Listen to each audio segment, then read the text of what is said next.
Closed captioning for Justice and Law Weekly is provided in part by the Clifford Law Offices in support of quality public television for the Chicago area.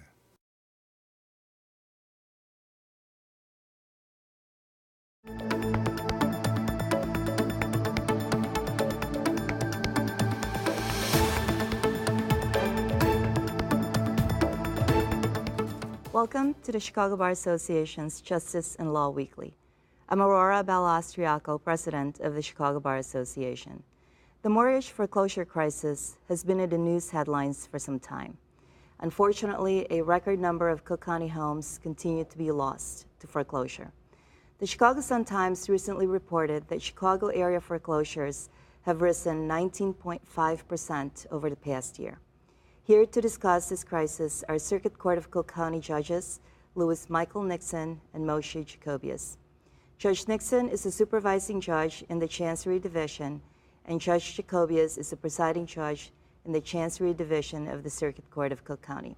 Welcome, Your Honors. Thank you. Thank you. Good to be here. Thank you so much. I know you've got court calls that you have to get to, and we really appreciate you being here today. Judge Nixon, let's start with you. Many of our viewers do not know what Chancery Division is within the Circuit Court of Cook County. Can you describe the Chancery Division and what types of matters are heard in that division? Sure. The Chancery Division, as we learned in law school, is a court of equity. And, we hear such things as mortgage foreclosures and mechanics lien cases, which I supervise and handle. And we hear actions for the general chancery judges, hear actions for general chancery and declaratory judgment actions. I'm going to defer to Judge Jacobius because he directly is involved in those general chancery matters. The concept of the Chancery Division actually arose in medieval England. They had courts of law, and once in a while there were cases where there was no real legal solution. So what they did was they appointed these chancellors who went all over the countryside and they tried to resolve the cases with, as Judge Nixon just said, equitable or a justice type of solutions as opposed to strictly legal solutions. That's the origin of it. And so basically we hear cases involving injunctions, class actions, if there's a challenge to a statute, if there's a dispute, a business dispute between partners, of allegations of fraud, there's a decision that has to be made with regard to property distribution amongst co-owners, things of that nature, and also declaratory judgments, which means that if an insurance company does not agree to represent you or to indemnify and pay your damages, we hear a lot of those actions. Those are probably the most popular cases filed in our division. Now, Judge Jacobius, the Chicago Sun-Times actually reported a 19.5% increase in mortgage foreclosure filings. And I know the Mortgage Foreclosure Division was never there for, from the very beginning when the Circuit Court was actually established. I think Mortgage Foreclosure Division has been around for the last, 10 years, if I'm not mistaken, or maybe even longer. Came into fruition in 2003 as a pilot. Okay. Right. 7 judges were assigned from housing and right. other areas right. to hear default cases only, and the chief judge and the presiding judge at the time, tested the waters to see if it could actually work. And I think in 2004, October, it was formally created. Right. So you had a few judges back then as compared to now. How many judges in the foreclosure? We have 10 judges who hear foreclosures on a regular basis, including 2 backup judges. And then we have 3 other judges who hear mechanics lien cases, which are different, but they also help out. So in a sense, we have 15 judges. Just to give you an idea of the crisis that we're facing, in the year 2000, there were about 12,000 mortgage foreclosure cases filed. Last year, there were about 50,000. We had some lesser cases filed because there was a moratorium on filing of cases. But so you're looking at an exponential rise from 12,000 cases to 50,000 cases. And right now we have, for the 10 judges that we say do nothing but mortgage foreclosures, we have about 83,000 cases pending, which means that every judge has to take care and preside over 8,000 cases. That's a huge, huge undertaking, and it basically makes it very, very difficult for all that are involved, all the staff, all the law clerks, the court clerks. It's really, really a very heavy burden. But we've been able to, with Judge Nixon's leadership and the tremendous work ethic of the judges, we've been able to sustain that. Right, and I do defensive mortgage foreclosure, so I see it. The court system and the judges are very efficient in making sure that the cases move. But in comparison, right now you said a mortgage foreclosure judge hears about 8,000 cases. In perspective, if we compare it to a non-mortgage foreclosure judge, how many cases would that judge normally hear in an annual? Would it vary from 500 to 1,000, or? It depends on. It's very difficult to compare cases because every case is different, and every case has different issues and different complexities. I can tell you honestly that the average number of cases in our general chancery, where we also have approximately 15 judges, is about 450 or 500 cases. However, that's comparing apples to oranges. In mortgage foreclosures, you basically have one type of action. You could have one action in the general chancery which consumes a tremendous amount of time and effort, such as a class action which covers, is a nationwide action which covers thousands or hundreds of thousands of people. And so the work that goes into it is just unbelievable. You can have an action where there's several counts of different legal theories, many plaintiffs, many defendants, and those raise very, very difficult and complex legal issues. So it's very difficult to compare cases. I did divorce cases for 20 years, and I can tell you some of those cases, the trials go on for weeks on end because of you're dealing with children, you're dealing with very, very difficult issues. Right. Now, Judge Nixon, going to the day-to-day operation in the courtroom, do you handle a lot of, are they mostly residential or commercial cases that you have? Or It's a mix. I think the majority are residential, but we have quite a few commercial foreclosures. And a judge with 8,000 cases could get one commercial foreclosure that could take an awful lot of time. Right. And, in a commercial case, there's just about always the appointment of a receiver, a report. The judge tries to make sure that the parties, maintain the stability of the property. So I haven't looked at the latest numbers. They just came out. Judge Jacobius may know the percentage of residential to commercial. I think it's about 15% from what I've seen of a commercial vis-a-vis residential. Right. Now, are the defendants, the home borrowers who usually come in, are they represented by counsel or are they self-represented litigants? Some are represented by counsel. Many are self-represented. In fact, most are self-represented. They come into court at the case management and they don't have lawyers. Some are represented by legal assistants. Some are represented by CVLS, Chicago Volunteer Legal Services. Many of the homeowners who go into our mediation program, I think they're represented by a CVLS volunteer attorney. So it depends, but when they initially come to court, no, they're not represented. Some do have lawyers. Right. You mentioned the mediation program, and Judge Jacobius, you want to explain to us what the mediation program is in the mortgage foreclosure? Absolutely. It's an extremely important, crucial program that was established approximately 3 years ago by the commissioners of the Cook County, President Preckwinkle and her predecessors. It's a tremendous benefit to the citizens of Cook County.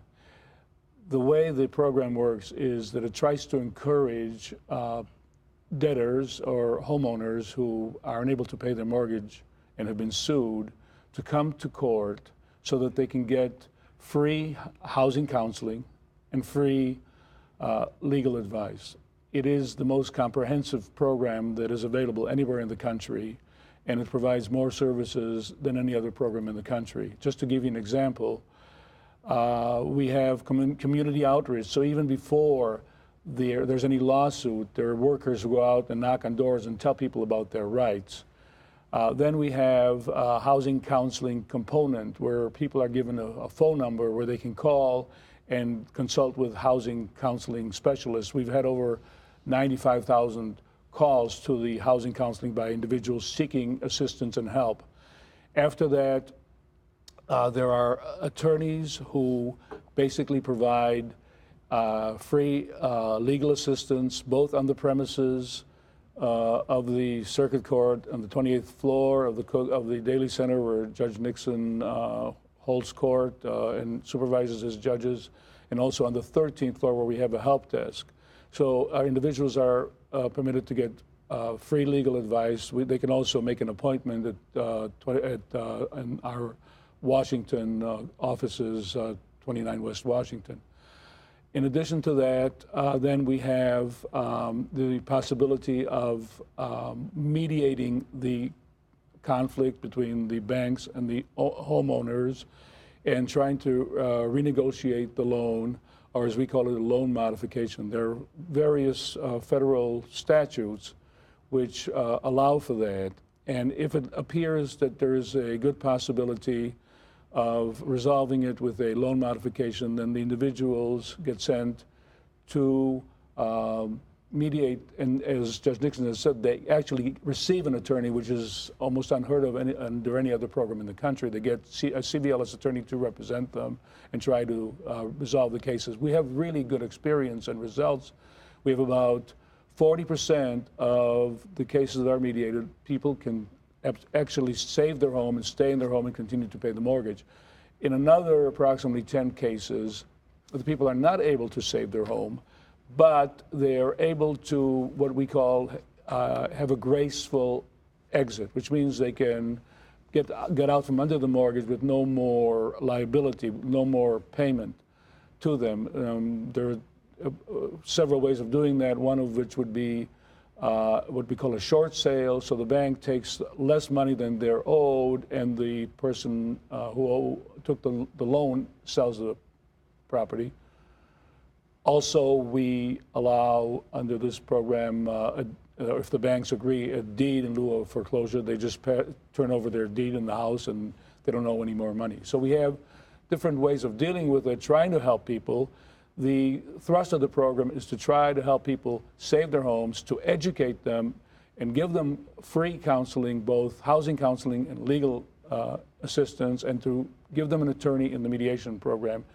We also have case managers that try to communicate between the banks and the homeowners to try to resolve the issues. We encourage people not to ignore a lawsuit, to come to court. The numbers have been increasing of people coming to court, because if you come to court, you may have a good chance of saving your house. And we have a number that individuals can call, our hotline, and if the hotline can't help them, they might be able to refer them to other agencies that could help them. And I'll like to give that number now. It's 1-877-895-2444. If I can repeat that one more time, it's 1-877-895-2444. And that's actually very helpful, Judge Jacobius, because most people, when they go to court, that's really the first time that they've been in court. And they have no idea how to navigate the process. They don't know what to expect.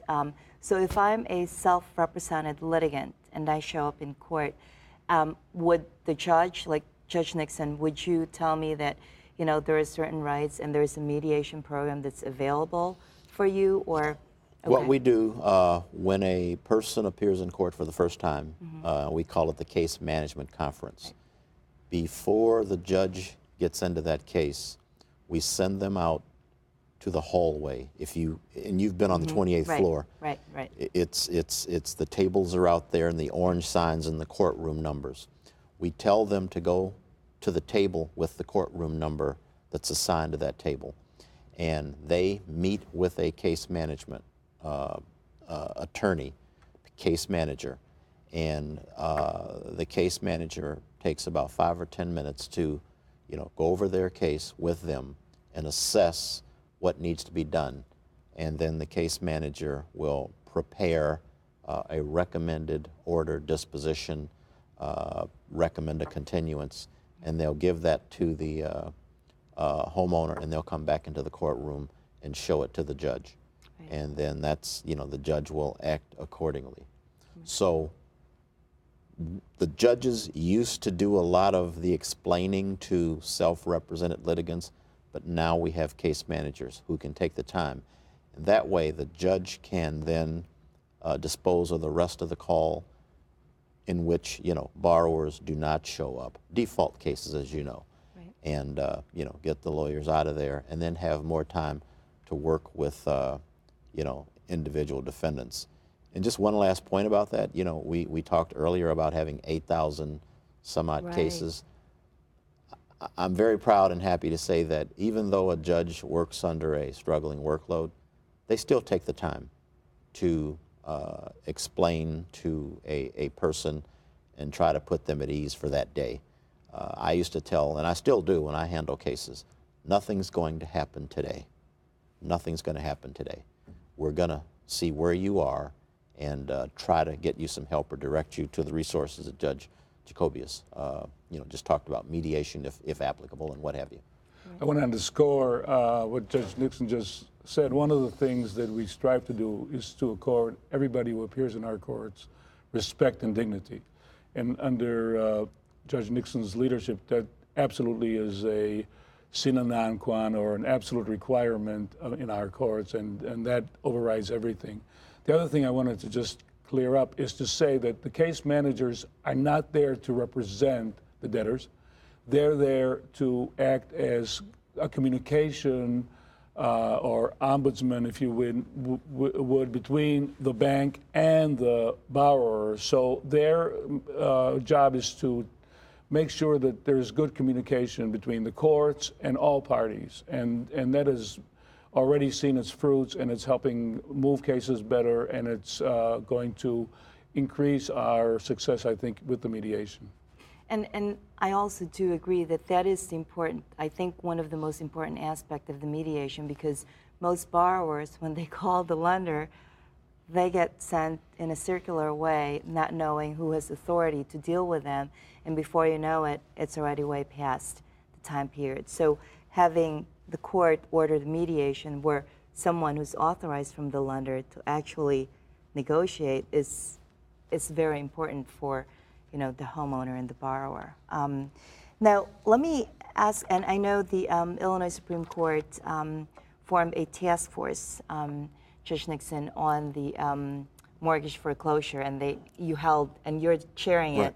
Approximately a year ago, the Illinois Supreme Court appointed 14, 15-member committee, special committee on mortgage foreclosures, and I was appointed the chair, and the committee was really made up of all the players in the mortgage industry. We had bankers, plaintiffs' attorneys, defendants' attorneys, the Attorney General, Legal Assistance Foundation, Dan Lindsay, the home ownership supervisor over at LAF was a part, and we had a number of staffers. I know we had our Cook County mediation coordinator served as a staff member for us.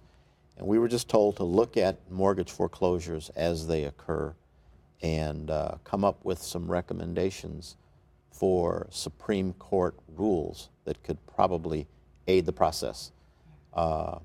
And if necessary, we would come up with maybe proposed legislation that the Supreme Court would look at and refer to the proper channels. But we held 2 public hearings, and you testified at one of them. I did. And you talked about having accidentally stumbled across a document of your dad's, and that is what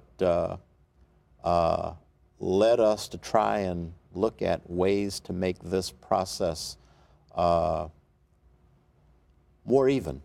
And we formed two subcommittees, a loss mitigation subcommittee, which dealt with mediation programs, and of course, being a Cook County judge and having what would be considered the best mediation program in the country, we took a look and we looked at ours and sort of tried to incorporate some of what we do into other programs across the state, and a practice and procedure subcommittee, which basically would come up with any recommended rule changes for the practitioners, both plaintiffs and defense. And we have finished based on the public hearings. We had some recommendations that we publicized and put out before we had the hearings. Right. And then based on the hearings and the testimony of the members of the public, and I think we had close to 20 or 25 people who testified at both hearings. We came up with, I think, 3 or 4 potential rule changes, which we're still fine-tuning and we're going to vote on as a committee.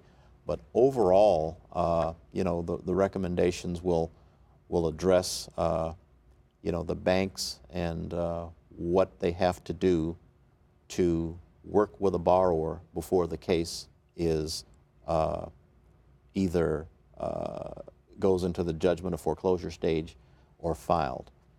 And secondly, we addressed the issue of affidavits attached to complaints. You're aware, and I think Judge Jacobius just mentioned robo-signing. Right. And we're lucky in Illinois not to have been involved in that. And I think what we did was come up with a couple of rules that will address that. And we took into consideration everyone's ideas and opinions, plaintiffs, defense, the banks. And to be honest with you, we had 3 bankers on our committee, and they actually helped us draft some, I would say, evenly based guidelines. Right. So we're just about through with our work, and the Supreme Court is going to take it up in January.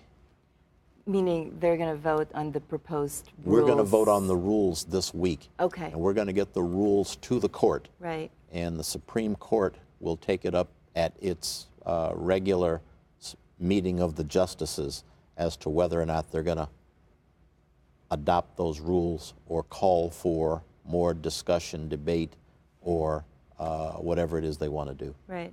I do have to tell you, Judge Nixon, that when I showed up at the hearings, I mean, you ran a very good hearing. Everyone is in order, and everyone's actually, required to, testify in order. But there were a lot of testimonies, so I know. I'm sure you digested all the information as much as you can. We did. So we really appreciate it. We ran a little over schedule, but the committee felt it was important to hear everyone.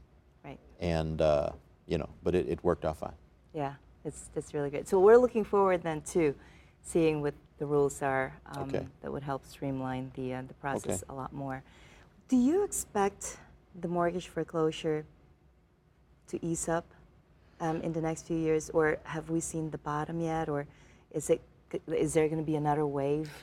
It's hard to predict the future, but the information that we have is that, in fact, there are a substantial number of cases in the pipeline.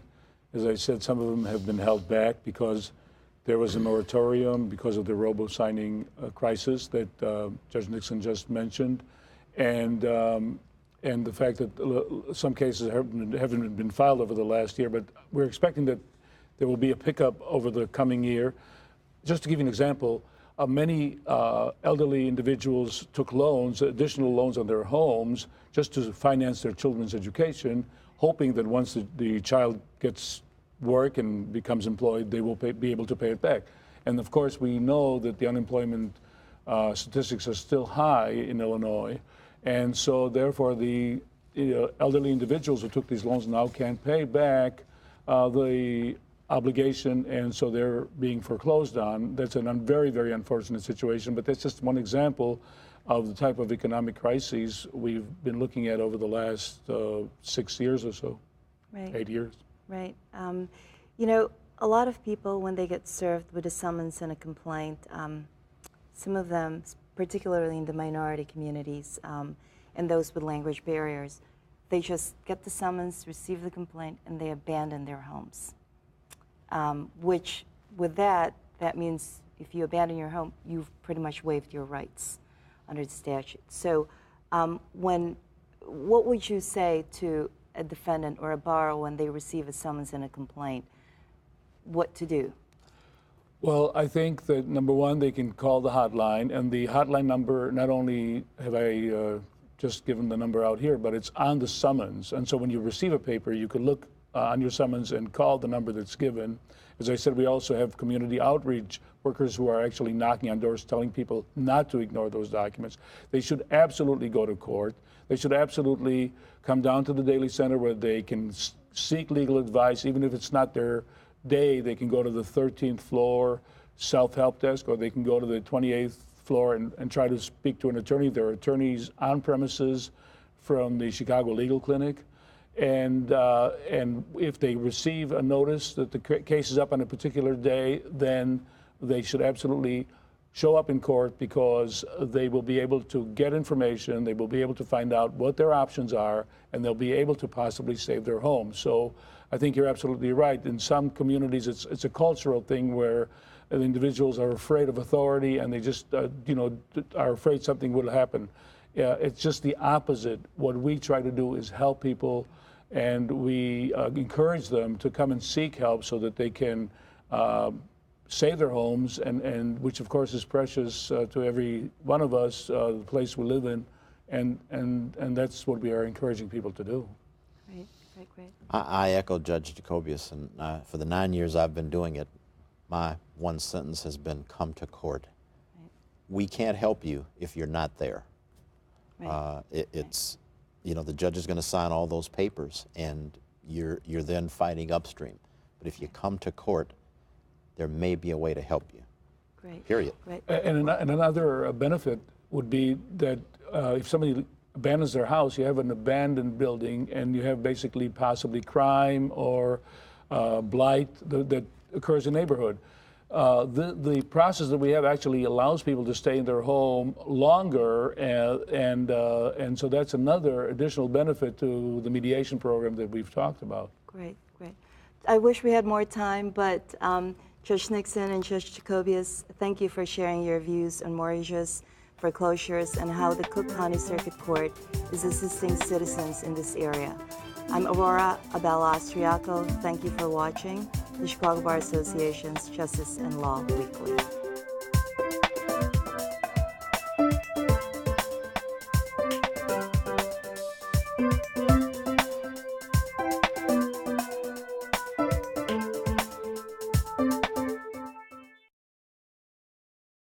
Closed captioning for Justice and Law Weekly is provided in part by the Clifford Law Offices in support of quality public television for the Chicago area.